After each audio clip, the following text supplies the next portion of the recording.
What's going on, everybody? Appreciate you tuning in. We are rolling through the baseball season, and we haven't had a chance to really kind of deep dive a little bit into the Diamondbacks. And so for that, it is finally time. We're bringing in Ben, who's been covering them, doing a great job for us, Ben. I All right. appreciate you talking with us a little bit about this team.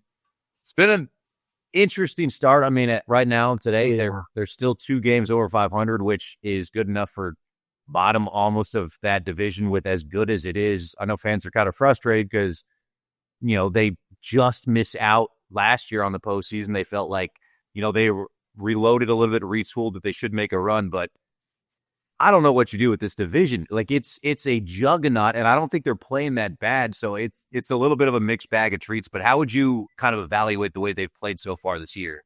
I couldn't agree more. Every game matters. I mean, you look at every series so far, even in this Giants series, very close. I mean, Merrill Kelly looked outstanding. Brandon Pfaadt has been so good on the season, but yet he had a bad outing in San Francisco. So you drop one there, and then could it come back to haunt you? It's so early in the season. You don't know what's going to happen. You don't know what injuries are going to occur, what bullpen issues are going to occur for any team. This NL West division is the best I've ever seen. Unreal. You can talk about the best of the best that's ever happened in baseball history. They're up there. The Dodgers, the Padres, the Giants. The Giants have exceeded all expectations, yet the Diamondbacks just took 2 out of 3 games over them.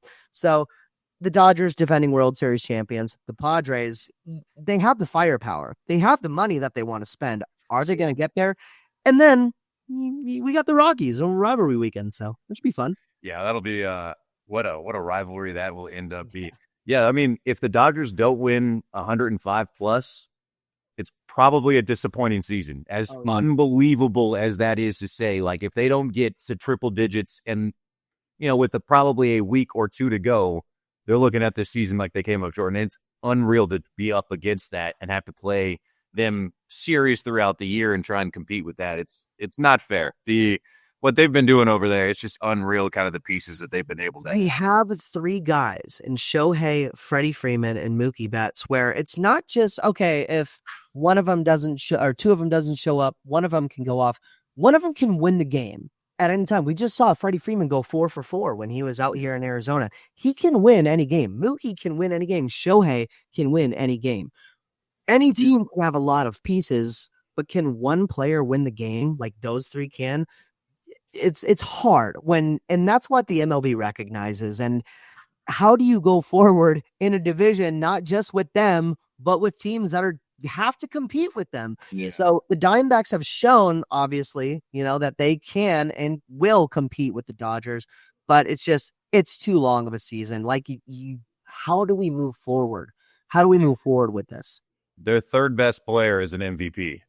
Like literally has on the resume. You take your pick on who it is. It doesn't matter. Their third best player has won MVP, and the 2 in front of him are probably right in their prime or getting close to it, and are former MVPs as well. So I mean, it's tough. You look at that. There's no easy outs there. Like it brings me to how Corbin Carroll and Ketel Marte have been playing. Though these guys could very well be the Bash brothers of the MLB. I mean. Yeah. Corbin Carroll starts off this series with 2 home runs. Ketel Marte gets 2 home runs in this series. These guys have shown time and time after again that they are just in sync with each other. How can they move forward, getting to that path where they enter the conversation of Mookie Betts, Freddie Freeman, Shohei Ohtani? Because Ketel Marte and Corbin Carroll, like I said, 2 home runs apiece for each of them on this series against the Giants. They're incredible. They're both guys that are taking over, and Diamondbacks fans recognize it. Front office recognizes it. Ketel Marte has taken 2 hometown discounts. I mean, he could leave in free agency and go wherever he wants. Yeah. Anybody would love to have a Ketel Marte on his team. He stayed here for a reason. Corbin Carroll, they locked up $100 million, 10 years. That was Mike Hazen has shown time and time after again. That's not only with that, one of the best contracts around. This season, Brandon Pfaadt extension, Ketel Marte extension, Justin Martinez extension, Geraldo Perdomo extension. He's making sure that all these guys he's brought up we can talk about the Stone Garretts and the Dalton Varshos who have come and gone, who Diamondbacks fans love and remember. Maybe they just didn't fit the puzzle. But right now, you found guys who did fit the puzzle. It showed in 2023. And that's what I think Mike Hazen is wanting to do going forward. I truly think he's found a piece of the puzzle here that could be profitable for the Diamondbacks. Yeah. Speaking of MVPs and Corbin Carroll, I mean, it feels early. I'll preference in that it does feel early. However, he is only one home run off the MLB lead right now. He is, I mean, you wish he could maybe get the batting average up a little bit, but he's doing a lot for this team right now. If he continues at this pace, if he picks it up maybe a tick, do you think come the end of the season or come mid-season, he should be in that conversation? Or is this going to be one of those cases where it's like maybe not enough team wins or there's not enough team success that he gets to kind of there this year? Or where do you Hold on, now you're bringing up shades of Paul Goldschmidt when the Diamondbacks missed the playoff. And Paul Goldschmidt almost had the MVP, but it wasn't given to him because we missed the playoffs. Or no, we actually made the playoffs that year, and then he didn't get it. And then all these years ago, the Diamondbacks, he didn't. Not that you were keeping notes or remember it painfully or anything. Giancarlo Stanton won it that year for the Marlins. The Marlins missed the playoffs. Goldschmidt made the playoffs. And all those years, they said, Goldie, well, he just didn't make the playoffs. And then he made it, and he still got second in MVP voting. I don't know if that's the case here. I think Corbin Carroll is one of the... He's up there with Aaron Judge and Kyle Schwarber in home runs. Yeah. And he has half the size. Corbin Carroll reminds me of a Dustin Pedroia. You watch him, it's just the way his stance kind of gets a little wider. He's able to torque his hips and hit wherever he feels freely to. Sure, he had a sophomore slump. That's well known in baseball. We're moving past that. Corbin Carroll is one of the gnarliest players I've ever seen at Chase Field. I've watched a lot of guys, and Ketel Marte will be the first person to say he's probably the best hitter he's ever seen. I think he's got to get the average up a little bit because he's still over 100 points right now behind Judge and a few of the other guys that are normally going to be in that conversation. But if he can get to 300 even. The NL MVP is wide open for Corbin Carroll if he keeps up this whole path, this whole season. 100. I think he'll be in the conversation. But if he wants to be like a serious contender, I think the average needs to come up a little bit, like a tick. And you've got to maintain a lot of the other things that he's got going on. Talking about being a serious contender with the bullpen, I mean, how the Diamondbacks can move forward trying to be a serious contender is fixing this bullpen. Yeah. I'm pulling my hair out. Is there a fix? Great. Is there a guy in there? Is there a fix? Or is this something where you need to go get a new guy or new guys? I think the answer is on another team as of right now. I mean, you have Kendall Graveman coming back, the potential return of Dre Jameson. Dre Jameson, I truly am high on. I just don't know where it goes for this season. AJ Puck is awesome. He's lights out. Injury concerns, yeah. You don't know what date he's actually going to come back. It sounds like his return has kind of been going better than on schedule. Justin Martinez, from what I've heard, will throw to live hitters today. Via from ArizonaSports.com. Justin Martinez was kind of feeling strong, completing that bullpen session on Sunday. And so that was good news for us to hear that Justin Martinez is going to throw to live hitters today. So they said something on Wednesday, but apparently he was going to do another session today. I'm very excited to hear what exactly goes down with him. If the Diamondbacks could get him back for this Rockies series, the Rockies, this is something where this would be a perfect kind of just ease in back to we don't want shoulder injuries. We don't want dead shoulder, anything like that. But just also a lineup that's a little bit of a feel-good lineup. We call that chicken noodle soup. When you have an opportunity to get stuck, to feel better about yourself, that's the Rockies right now. If you can go out there and get yourself 5 innings, get some good work in, feel happy, After a rough start to this season, I mean, God, you didn't play one NL West opponent until the Dodgers. Then you get back-to-back with the Dodgers and the Giants. Sometimes some chicken noodle soup just tastes good right about now. you need it in your life every now and then, and it's not the worst thing in the world that they're coming down the pipe. Exactly. Speaking of the bullpen, so how much do you put its struggles on Torey either managing or mismanaging some of what's going on there? And how much is it just guys are kind of underperforming or kind of just not having a good year? Well, Torey is the guy who will always wear it on his shoulders. He's the head coach. He's always going to say it's on him. There's a lot that weighs into these decisions. I mean, it's not just him. He is one of those guys who listens to everybody. He's not just goes, okay, I listen to you guys and I'm just going to do what I want to do. Torey is that type of guy. But he will wear it on his shoulders. It has been mismanaged. There's been a lot of problems with guys taking too much rest, and then the whole Corbin Burnes opening day, that might have shifted things around for the rotation in the possible way, even though you gave Gallen what he wanted. Gallen is kind of going into a contract year, and he has not looked the same. So it might have just been well off just giving Corbin Burnes the start. You can't look at the past. Torey's one of those guys who just, you focus on the matchups, you focus on the now. Every day, one day at a time. And it's one of those things where that bullpen, it needs some help. It truly, truly needs some help. I do think they need to make some moves here and soon. Speaking of their manager, Torey had an eventful other night, man. Tell me that you saw that, and him deciding to just, I guess when you're frustrated, you're going to let everyone know about it, huh? That was the most memorable and exciting moment I've ever seen. I've seen a lot of ejections, and we're talking like this is up with Bobby Knight throwing the chair across the court, okay? He's pointing, he's looking like all the WWE guys just throwing him out there. I love it. He was one of those. He got his money's worth. Oh, my God. I've seen some good rants, like the Bobby Cox used to he got into it. He got nasty when he was going on. He embraced his inner John Tortorella. Yeah, dude. He went out there and just got in these guys' face. I've seen Torey get upset. Well, earlier this season, we saw Torey get upset in that Orioles game when he got ejected. And that was the first time I said, you know what? This is a different Torey. He's a little bit more serious. He's a little bit more focused. I don't know if he thinks his job's on the line or he's on the hot seat, but I think Torey just knows, hey, you know what? We know what we got. We're trying to contend. And I need to focus up a little bit. We need to lock in because you're in the type of division. This is the best division in baseball. Not only that, but one of the best divisions in baseball in MLB history.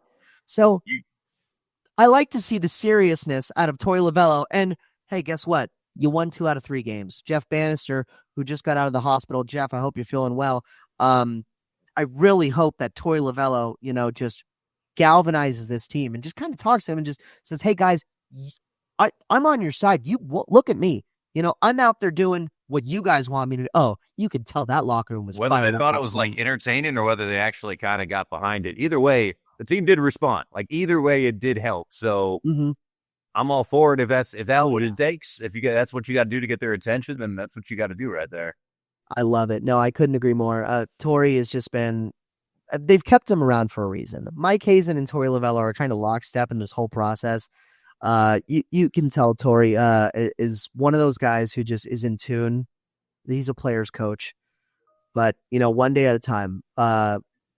When they lost that World Series, you could tell he wasn't done yet. Sure.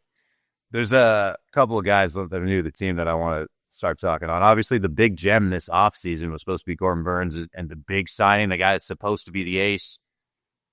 7 starts in. He's had, I think it's 4 quality starts maybe now. He's 2-1. I mean, how do you feel about what we've seen out of him so far? And lackluster? I mean, how would you put what we've gotten out of him to start the season? I would draw it up to a little bit of nerves, maybe. I don't know. Maybe I'm optimistic. I am going to be on the up route here. I think Corbin Burnes is just going to be a stud the rest of the way. I mean, he's kind of settled in a little bit. He's having fun. He's learning the whole culture of the Diamondbacks. He's new. He just got paid like an ace. It's a lot better than Zach Greinke and Madison Bumgarner. I mean, Zach Greinke was awesome for us, and he did a lot of stuff, but it never amounted to anything. He didn't come into a situation like Corbin Burnes is coming into right now. Madison Bumgarner was just a headache from the start. This is, okay, at least we know where his floor is, where his ceiling is, and his ceiling's got to be going to be pretty high. He knows what he can do. I think the Diamondbacks know what he can do. Mike Hazen has been smart this whole time. It's not like a Ken Kendrick, Jordan Montgomery situation where he's kind of like, hey, you got to pull the trigger on this. But no, Mike Hazen's, I believe in him. It's kind of, I'm talking about the Cardinal, Monty Austin Ford has just been, you believe in what they're doing. And when the owner can just back off a little bit and say, hey, I believe in you. This is what I'm paying you to do. And when you have a guy like that, he's going to get you. He wouldn't give Corbin Burnes that 5-year contract if, he didn't come to play. It's a long. Look good against the Dodgers. So, I mean, like he has had some moments that show you like, all right, like it's there. Maybe if we can just kind of really endeared himself to the fans of Chase Field. I mean, it was, that builds momentum. It builds chemistry.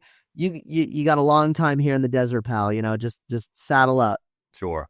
Gotta get yourself a little bit comfortable, maybe. I like that. Let's just say the jury's still out. Let's give him a little bit of a pass and say, what, you're new, just get comfortable and figure it out after that. You got to give him a pass. He just gave him $210 million. He can get a lot of passes with that. You're going to have a lot of patience with somebody you're paying that much money because you're paying them one way or another. So you're going to have to try and figure it out. Another new guy, obviously, Jordan top prospect gets called up. Now it's really, you want to talk small sample size. Like we've gotten like 4 at-bats or something at this point. Yeah. 2 strikeouts, a walk. He's still looking for that first hit, but like, where do you see him fitting into this team? And kind of how do you think he's going to be just another piece to this puzzle for them? We've seen Jordan Lawler, in the past. He's been, good for the Diamondbacks at times.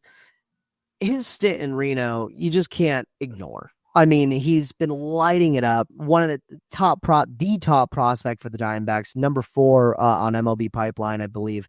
He's one of those guys where you have to get him up sooner or later. They've tried. He had an injury that sidelined him for a lot of last season.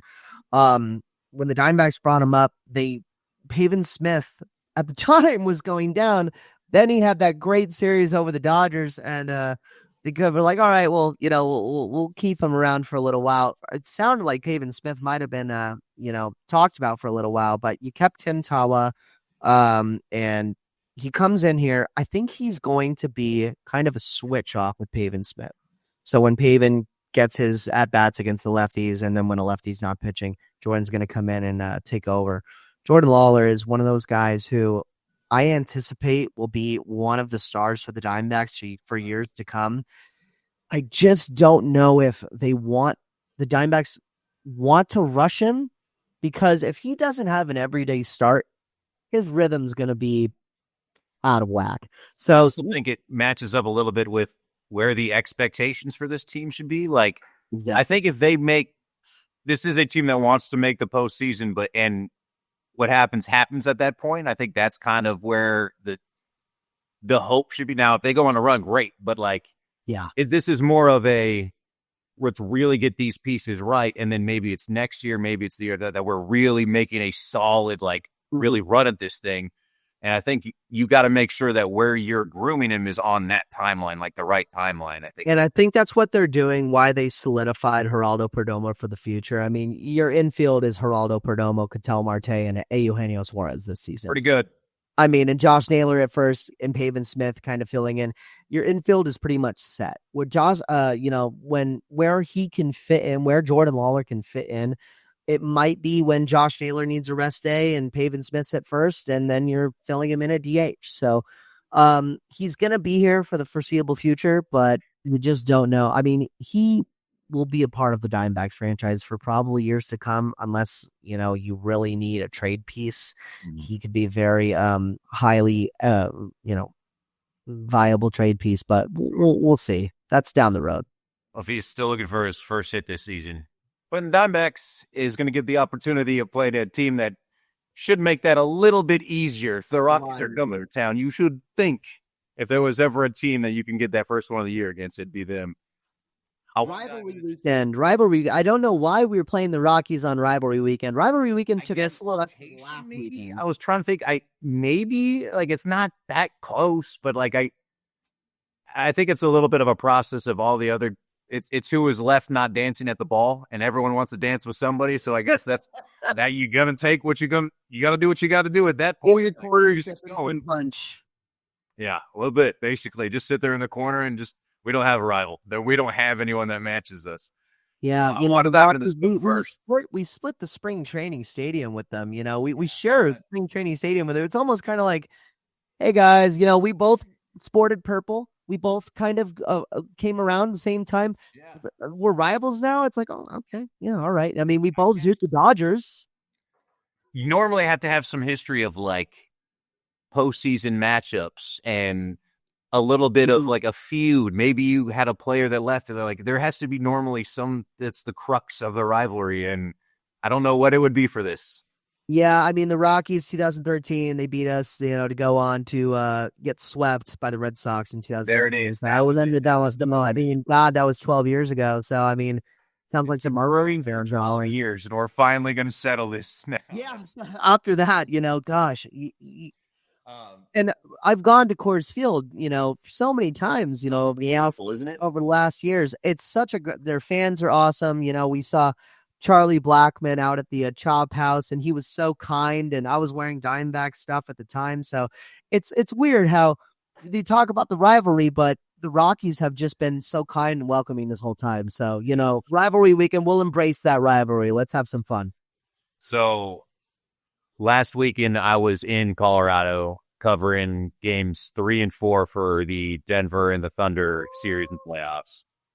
Now, they played on Friday night. They played on Sunday night. So Saturday night was an afternoon shoot-around, and I was off. And I was like, what do you do if you're in town trying to find something to do? And I was like, I wonder if the Rockies are in town. Rockies are in town. Nice. I said, who are they playing? They're playing the Padres. See Machado, get to see some of this. I was like, this will be pretty good. Mind you, Rockies at this point, I think they're at 7 wins, somewhere around there. I mean, they are something like that. Awful, horrible. So I bought the ticket, and I thought, silly me, a team this bad, you could pretty much just show up to the stadium and walk in. Mm-hmm. There was 38,000 people going to this game. It was like 38,250, something like that. Now, the big draw is there's a lot of people from California that have moved to Colorado, so there's 100%. There's a lot of fans. But either way, there's a pretty big fan base for the Rockies for this bad of a team. So I'm in line to go in, and I get in, and it is a few minutes into the top of the first. Top first is still going. I pull up my phone. It's already 5-0 Padres in the top of the first. Oh. And I said, okay.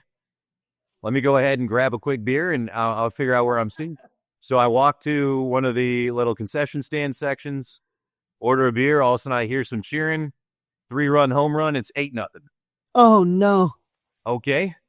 Then I was like, well, I'm going to get some food, too. And, like, I'd been craving some chicken strips. So I asked the guy where to go, and it was like, so I go to get some chicken strips at this one of the places, like, on the second floor. As I'm in line, I looked at my phone. It's now, like, third inning, I think. It was 11-0. Oh. Cool. Good. Finally get my food, and I go find my seat, and I'd been walking around like a little bit, just kind of checking on the stadium. I sat down. It's in the 5th. It was 15-0 in the 5th. Oh. At that point, they announced new hitters for the Padres, and Machado had gotten pulled, and a bunch of stuff. I was like, well, I guess I'm not seeing half the guys that I came here to see today. Wow. They go on to lose 21-0, which I'll ask you, you're a big baseball fan. What do you think is the largest shutout in modern day baseball history? Baseball history. You know, I read something about this. That was it, wasn't it? In modern, it was 22-0. Yankees in I think it was the Phillies, maybe something like that, like 2002. So it was the second. The third was like 18 or 19 or something like that. So the second largest shutout ever. And I'm not kidding you. In the 8th inning, they brought in, I think it was the 8th that had the catcher that came in, so position players were pitching. Yeah. There was still everybody there, and they were doing the weights around the stadium, losing their minds, still having a great time.